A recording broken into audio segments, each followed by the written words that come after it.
Welcome to the Passive Mobile Home Park Investing Podcast with your host, Andrew Keel. This is the podcast where you can get the education you need to invest 100% passively in the highly profitable niche of mobile home parks. Welcome to the Passive Mobile Home Park Investing Podcast. This is your host, Andrew Keel. And today we have an amazing guest in Mr. Miles Noland from Treeside Capital. Before we dive in, I want to ask you a real quick favor. Would you mind taking an extra 30 seconds and heading over to iTunes to rate this podcast with 5 stars? This helps us get more listeners, and it means the absolute world to me. So thanks for making my day with that 5-star review of the show. All right, let's dive in. Miles is a principal at Treeside Capital, and they invest in manufactured housing communities, RV parks, and self-storage in Kentucky, West Virginia, Ohio, Indiana, and Tennessee.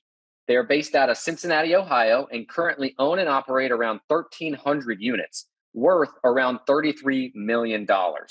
Miles is also a former baseball player, college baseball player, and coach. So, Miles, we are excited to welcome you to the show. Yeah, thanks for having me. I'm excited about it. Awesome. Let's dive right in. Would you mind telling us your story and how you ultimately got into manufactured housing communities? Yeah, I've always been entrepreneurial, and I've had jobs, but I'm always excited about learning. And so I was studying real estate. I was reading a lot, and I couldn't almost pulled the trigger on a duplex, and it just didn't feel right, and I didn't do it.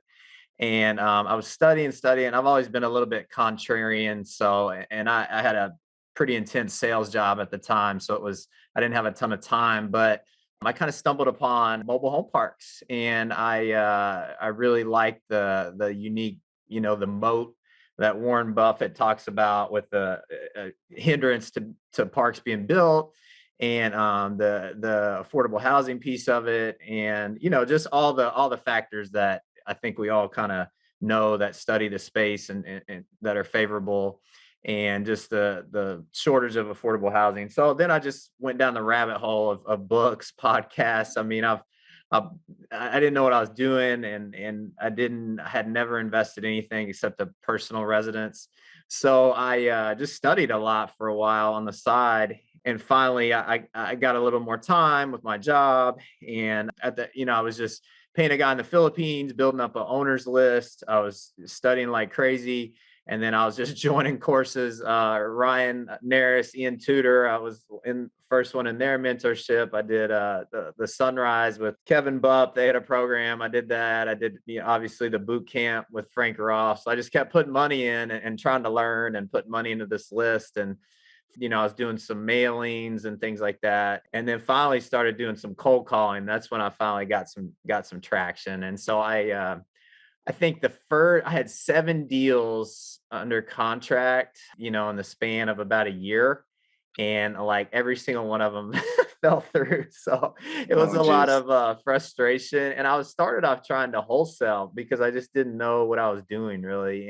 But then I'd pick a wrong buyer or a bad park, and it just wouldn't work out. And so I finally was able to get one of those to go through.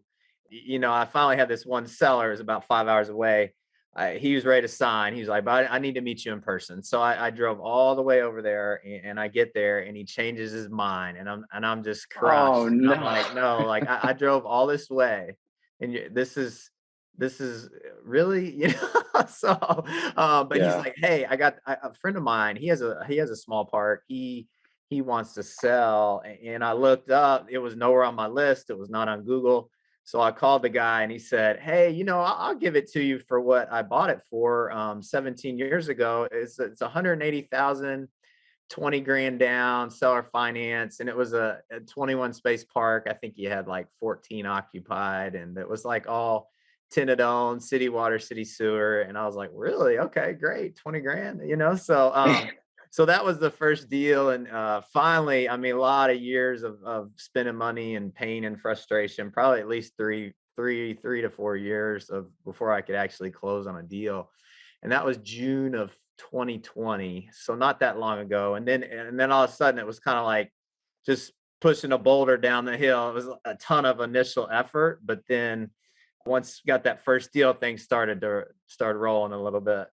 So Wow, that is fantastic. So you said like 3 to 4 years before you closed on your first park in June of 2020. So you were about the time that I got started, 2016, 2017 is when you started trying to wholesale. And wholesaling's tough, right? And for those of you that are not familiar, basically you get a property under contract and then you assign it to a new buyer for a higher price and you keep the difference as an assignment fee, which is very tough to do because of the timelines for due diligence and financing and so forth. So I agree. That is very cool. So that first deal came by happenstance, wasn't on your list, 21 lots. Tell us about that deal.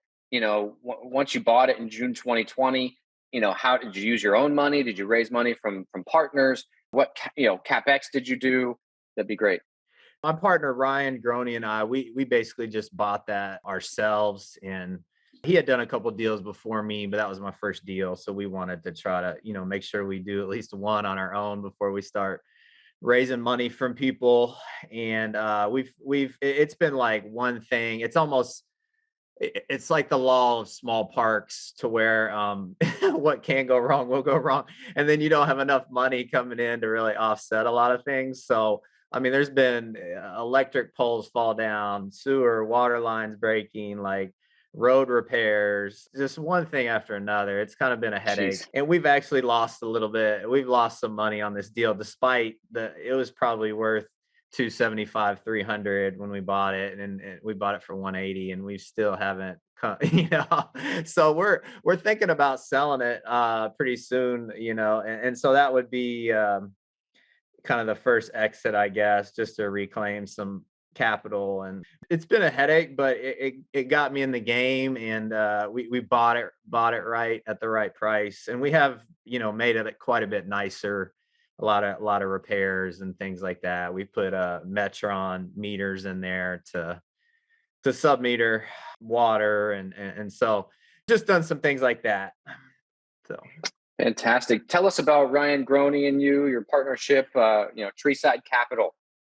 yeah. I mean, he was kind of enough to talk to me on the phone for free when I was starting, when I just had a bunch of questions, and he was really good at he has a finance degree, so I mean, he's good at the underwriting. He had experience working for a company in Ohio and he was running all their operations. And for me, I've learned operations, I've learned underwriting, but I definitely wouldn't say I'm good at it. So I've kind of had a background in sales. And even when I was coaching, I was the recruiting guy, which is pretty much sales. So I was willing to hop on the phone and make a ton of cold calls and bring deals to him. And then he would help me underwrite it and figure out, how to finance it, operations. And so we had different skill sets, and I was probably better at making those calls and connecting with the owners and going to see them in person and developing that relationship. And so I'm kind of like the ready, fire, aim guy, and just I kind of do a lot of stuff fast. And I'm not great at the details, and he's better at some of those details. So it kind of works in that way that we're have different skill sets. So Yeah, no, that's fantastic. And tell us, how many parks are you guys up to with Treeside Capital? And I know, you said it was about 1,300 lots. So maybe you could share a little bit about that. yeah, it's been interesting. I mean, we're solely focused on mobile home parks. That's gone well, but just in the past year, we found it very difficult, despite making a lot of cold calls, doing some mailings, some broker pocket listing. Just hard to find things that really pencil out for us. And sometimes if you get in a competition, there's always somebody that has a cheaper cost of capital that can afford to pay more. So we kind of stumbled on RV parks as well. We bought a couple small self storage facilities just to kind of see if we liked it, and it's been okay. But in the future, we want to buy bigger if we're going to do that. But really, we're not focused on that. We're really finding opportunities in RV parks. So there's a lot of mom and pops. I think there's 95% of RV parks are mom and pop. And we really like the non-transient type of park. So it actually functions kind of like a mobile home park, to where they either pay monthly or annually. And it's a second home type of place. So that requires less staff, than a transient park where people are doing a lot of nightly stays. And it's also a little more stable. There's a huge demand for it. So we try to really make sure the location is good, whether there's a lake on the property or it's really close to a lake or it's close to tourist attractions, things like that. So right now we have 8 mobile home parks. Since December, we've bought 5 RV parks and we have 3 more under contract and 1 mobile home park under contract. But we're hoping it works out. But with the interest rates rising significantly, we're not sure like what's gonna actually close and what's not. But we're trying our best. So yeah, that's where we're at. I mean, I think we got 8 mobile home parks, 6 RV parks, and 2 storage facilities right now, and then hopefully buying some more. And it's been a little crazy because it's happened so fast. I mean, it's just different problems from when I started, but we're trying to build out our team and hire and train people as fast as we can. But it's been a whirlwind, but it's been fun, and I've learned a lot. So Yeah, I mean, 3 different asset classes in a relatively short amount of time, right? Just a couple of years. What can you tell us, like which one has performed the best thus far?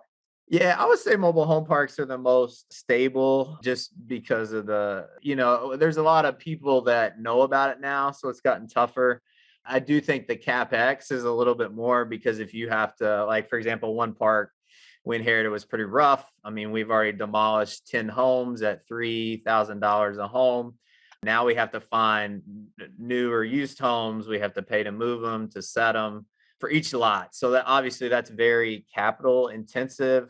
Whereas the RV thing, if somebody doesn't pay, you just say, "Hey, leave," and they just leave, and you get somebody else, and it's not as capital intensive. But I think all three. I mean, it's really a collections business, and just staying organized with that piece of it is the most important part. I mean, I think for us right now, we like the kind of we're seeing a lot better like front end cap rates, like with the RV parks, and more deals, and also with some upside. So that's kind of where we're focusing our attention right now. So Very cool. Yeah, I would say that the mobile home parks are definitely more capex and intensive. When you have to demo homes, bring in new homes, rehabbing homes can be expensive. But I think that's also what helps create that moat, right? Because it's very hard for somebody. It rarely happens, right, where a tenant that owns their home moves it out of the community because it's very very stationary. So yeah, that's that's a good a point. it's a Yeah. double edged sword, right? It's capex intensive, but it also is a good thing because it keeps them there. Tell us about your team at Treeside. What does that look like? Who handles operations? What is that? Do you have your own property management company? Do you use a third party property management company? It's been interesting. I mean, I think that's kind of been one of the hardest things to do is just build out the team and the systems, and it's a work in progress, obviously, but we feel like we're getting better at it. I mean, for a long time, for a while, it was just Ryan, like basically managing all our on-site managers at the properties. And now we've hired a director of operations and operations assistant, and we hired a guy that does underwriting and creates our OMs for us.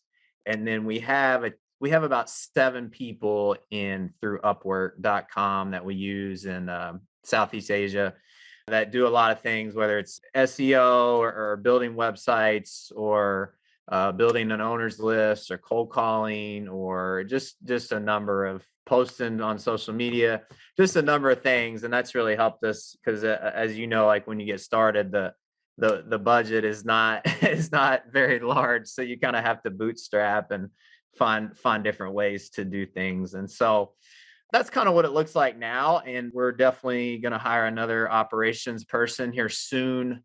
Ryan and I are both kind of diving in every area, like helping move stuff along, and then also participating heavily in like in acquisitions and just finding bank financing, doing all those sort of things. So eventually, hopefully, we'll kind of build out, like you've done, like build out all those roles so you can kind of oversee more and not get caught in the weeds. So I mean, we're still kind of we're definitely better than we used to be, but we're still not quite, to where we need to be in the future. So it's a process. If you got any good advice for me. I'm all ears. So Yeah, it just takes time, I think it takes time to build the systems out, but the better your systems will be, the better you're able to kind of bring in people. And I think turnover has been one of the tough things for us is when you have turnover, you know, can someone else easily come in and fill those shoes, or are they starting from scratch? And that's why like every person on our team has like a written, bio of their role, and a new person comes in, they can at least tread water for a while. So that's something that I would recommend if you don't have it already. Um, but let me ask you this, Miles. What do you think is the toughest hurdle for most operators in mobile home park ownership? yeah, I mean, once you've acquired it, I think it's like sometimes it can be working. It depending on like we have one county that's just giving us all kinds of problems in terms of bringing in homes, and they've had a ton of staff turnover. And then the one guy said one thing, and then they hired a new guy, and they hired another thing, and now we're having to hire a lawyer to like get it.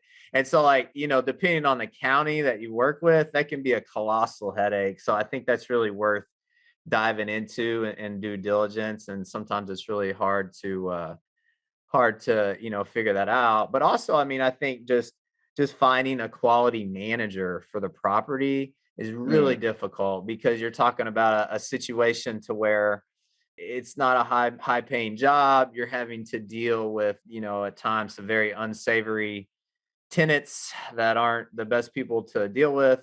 And do they have the skills that you need? Like, what's tasks do you bring in house to ease that process? Just all the little things that comes with it. They have a bunch of junk around their yard. They pick it up one day, you come back 2 days later, it looks worse. Just all the things that come with that property management. There tends to be a lot of turnover. And I mean, we've built out our own management company. We're trying to build that out right now and improve on that instead of hiring third parties. So we think that'll help us in the long run. But I think the kind of, those two things are pretty important and not always the easiest to deal with. So yeah, no, I agree. I did an interview with Mike Conlon from Affordable Communities Group, and one thing that I took away from that interview and implemented in my business is I overpay the on-site managers. When you go to the boot camp with the MHU boot camp with Frank and Dave, they tell you, hey, pay $10 per occupied lot plus free lot rent. We just think that's just unrealistic anymore, because you got to have a good boots on the ground person. Otherwise, things can go south fast. So that's one thing we've started doing is like paying like a very reasonable hourly wage and basing it off of hours instead of kind of the number of lots. But yeah, I like that. I agree, you gotta have good boots on the ground. Miles, let me ask you this: what would you say is the hardest value add component in mobile home park investing? Yeah, I mean, in terms of being capital intensive, I think just infilling homes, I mean, it can be the most lucrative, but there's just so many pieces to that in terms of finding a mover, making sure everything's up to code, making sure the utilities are set, finding a home, maybe demoing a past home or moving out an old home that's non-repairable, or if it is repairable, fixing that home. Obviously the easiest is just raising the rents or, improving your collections. But I think that really everybody just talks about the infill process, but it's just really, I mean, I would not buy a park and just say, hey, unless you really have your systems built out, maybe you're a little bit larger company. But if you're a small guy and you're counting on infill, especially in this day and age with the supply chain, like you're probably going to fail. So I think that's probably the hardest thing. And what we've tried to do is really kind of find that balance of what type of value add. So like we like parks that are not war zones. Obviously, you can probably that's a little more risky, but there can also be more money at the end of the story there. But we kind of like, hey, if they could have good bones, if maybe the value adds a little bit easier, like the raise into market rents or there's a collections issue, we really try to hone in on those type of parks. If try to get city utilities if we can help it, and try to find those that have a little bit easier value add. So that's kind of been our thing. We kind of like some value add, but kind of like the easier, safer play, and kind of maybe not the skyrocketing potential returns, but like maybe a little bit lesser returns, but a little bit safer investment. So, Tell me, so do you guys do much infill? I mean, we haven't so far. I mean, we've kind of been scrappy about getting to know some mobile home movers and finding stuff on Craigslist or Facebook Marketplace in terms of used homes and putting the word out with our community managers. And so we have, got some used homes to fill in, but it hasn't been like a full-fledged, like, let's buy 30 new homes from, whoever. Gotcha. So Yeah. Gotcha. Yeah, because that's been my bread and butter is the infill. And it's been, we had to create the systems and so forth, but now we have a full-time person on our staff that just is dedicated to finding used homes. Like that's what they wow. do. They travel to where we need homes and go find them and help facilitate, getting transporters and installers to bring them in. And it's been worth it, right? Because if you can spend, even if it's 20,000 to bring in a home, but lot rents are 400 a month, you're basically doubling your money to get that home brought in based on the value it adds to the park. So it's like you said, it is capital intensive, it is labor intensive, but it's definitely where I see a lot of value just sitting out there because these mom and pops, if the lots went vacant, they just left them vacant. There's just so much opportunity there. Yeah, no, I like that. I mean, hopefully we'll get there. And unfortunately, some of the markets that we're in, I mean, maybe there's one where the lot rents are like 350, but we have a number that are like 200 to 250. So sometimes that makes it tougher too because the Yeah, lot rents, I mean, you can bump them, but you don't want to go from 200 to 400. And so that totally. makes it tougher too when the lot rents are lower. So Yeah, agreed. Where do you feel is the best opportunity right now in mobile home park investing specifically, or what type of strategy do you guys, think is the best?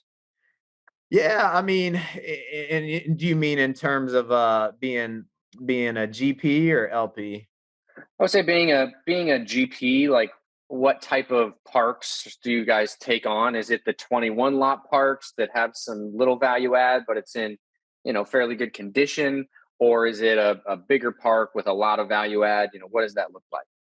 Yeah, and I mean, obviously, I mean, it has been a little bit tougher for us to find parks in the last year, but we're looking for 50 pads or more right now. I mean, earlier on, we were okay with smaller parks, but just we have a couple of those, but it's just the expenses don't really change that much, and then you have less revenue coming in. So, I mean, obviously, we love city water, city sewer, but if we can get a park that's 100 pads or more, I mean, we're definitely okay with treatment plan and well and things like that. We totally want to avoid lagoons. We don't feel comfortable with those. So yeah, I mean for us, like we definitely, if we feel confident with the infill, we would definitely go after a park that's bigger and has a treatment plan and things like that. But I think honestly, like in terms of marketing, instead of just calling everybody, especially if you already own parks, like draw a little circle around the park you own, maybe a 45-minute radius, and really do a great job of following up with those park owners in that radius of where you own, because it's just a different conversation and say, hey, do you want to sell? And they have 10 people calling them saying that every week. Yeah. So say, hey, I own XYZ park down the street. Just want to check in. What's your process been with dealing with this county? I'm trying to do this. And then, at the end of the conversation, you can say, hey, you ever thought about selling? And just kind of real low key. And they're like, no, I'm going to keep it for a while. And great. Hey, can I follow up with you? I just love to get your advice on some things I'm doing. Everybody wants to give good advice. So like, that's one of my favorite questions is like, hey, can I get your advice? And people want to help you, rather than you just asking them for something. So, and just creating that relationship. So, and checking in and being great at follow up with those people. And they already think you're legitimate because you own a park in their area. You've already shown you can close. Then they like you. And so when that time does come, that's the hope is like, hey, they remember me, they like me, they know me, that maybe they don't list it, maybe they call me first. And then so that's kind of my strategy to like really like separate Yeah, buy yourself off from. market, looking off market and building relationships. Yeah, no, that makes a ton of sense. Miles, what mistakes have you guys made that our listeners could learn from? A couple times, at least once, like in due diligence, we were just kind of busy with other things, and we did due diligence, but maybe we didn't go there the last week, and the seller was not honest, and they were hiding some things, or they took some stuff from off that personal property list that they should have left. And we learned like, hey, we have to go there at least a few days before closing, because once you close, it's hard to have a lot of recourse on, oh, they took the $15,000 commercial mower and that was on the property list, and now they won't return our calls, things like that. Yeah, and I would say just definitely probably trying to do too much. So instead of saying, hey, we need to hire somebody right now, just trying to do a little bit of everything, because I think in the back of your mind you always think, hey, I can do it better, I don't trust somebody else to do it.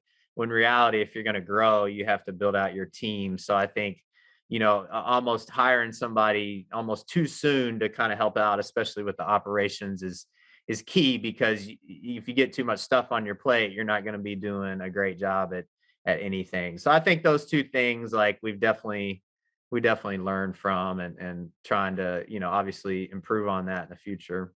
So Yeah, no, I totally agree. Yeah, I think you gotta.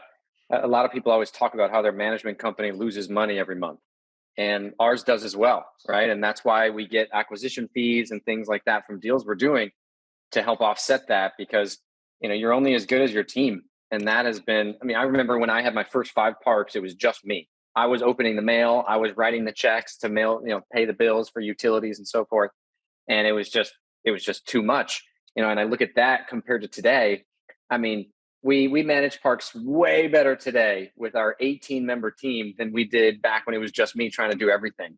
Like now we're auditing our property taxes and fighting them if they went up too high, and we're auditing our insurance packages and making sure that we're getting multiple quotes every year instead of just renewing with the same agent.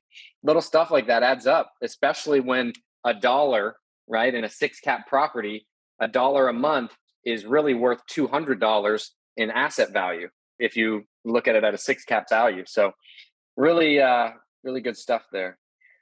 Miles, what would you say are the most important things passive investors, we're talking limited partners here, what do they need to look out for when investing into mobile home parks? yeah, I think just having a basic understanding of the space. So if you jump on a call with maybe a GP, and you're kind of asking some real basic questions about the asset class, you're probably not going to be really confident in investing in the asset class. So I think it really helps, like, whatever, if you're going to put your money into something, you need to make it a priority to listen to some podcasts, read some books, talk to people, maybe even join a paid course, all those things. Do some research, and then I've found that the education always makes you more confident. And then obviously just looking if the person has an OM or a webinar, try to go through that. And then I think that really alleviates some concern and will allow you to formulate some really good questions in your mind that, that might be good to bring to the GP. And then obviously, I mean, track record is important. Somebody that's owned a bunch of mobile home parks and they've been able to refinance or sell some successfully and provide returns, like, you should feel pretty safe with that person. Now, but there's nothing wrong with investing with more of a newer person. So they may not have that 3-year window of ownership where they can show, the refinance or the sell yet. But is it somebody that owns a Airbnb in Mexico, and then they found this mobile home park and they're like, all right, I'm going to buy it, let's raise some money. And but has that person like taken any courses to learn about the mobile home park space? What's their education background? That's something like they may not have a track record yet, but at least they could have that educational background and they could have a detailed plan. And then if you know the space, if you've done your research and somebody says, hey, in their model, the property taxes are $5,000 a year, and like at that purchase price, they're really $50,000 a year, that could kill the deal. And then that's like a red flag. Like maybe they don't really know what they're doing on the underwriting side of it. So just little things like that. And obviously you want to, Google somebody that you might invest with just to see if anything bad pops up. But just finding that you also know, like, and trust that person. And so, there's pros and cons. Like these huge companies, like you're never going to get to talk to the GP or it's a REIT or whatever. So sometimes like for us, I feel like that's maybe our OMs aren't, the graphics aren't as perfect as like a REIT, but like we're actually accessible to talk to, and like you can, we're happy to answer an email, phone call, things like that. So I mean, it's like, there's pros and cons to both. So yeah, no, I totally agree. Great insights there. Thank you for sharing that. What are you guys doing to prepare, for an ensuing recession? Preparing with what interest rates are doing with your current portfolio. What does that look like?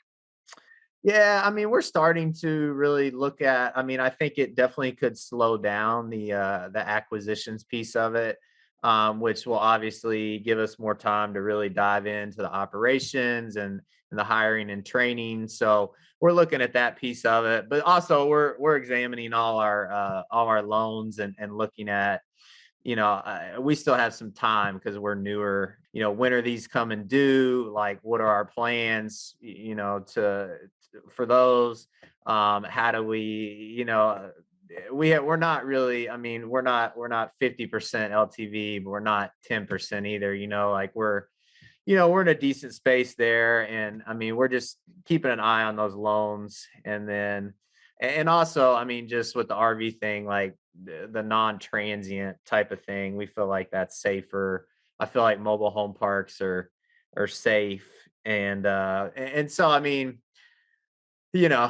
that's probably my answer is a little bit scattered there, but we're looking at all those things, and obviously, I think there is going to be some pain, but I think that's kind of when the best operators win. So we're, obviously trying to do a great job in that area.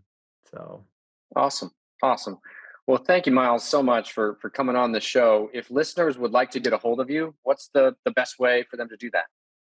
yeah, treesidecapital.com. And we have a little free gift. It's just kind of like a little PDF. And if you want more info, just throw your email in there and it'll send you that. And then you can kind of get on our list to kind of see what we're working on and deals and things like that. And I'm also pretty active on LinkedIn, just under my name and Treeside Capital. So yeah, would love to get in touch with people, and it'd be great. Awesome, Miles. Well, thanks again for coming on the show. Yeah, thanks so much for having me on.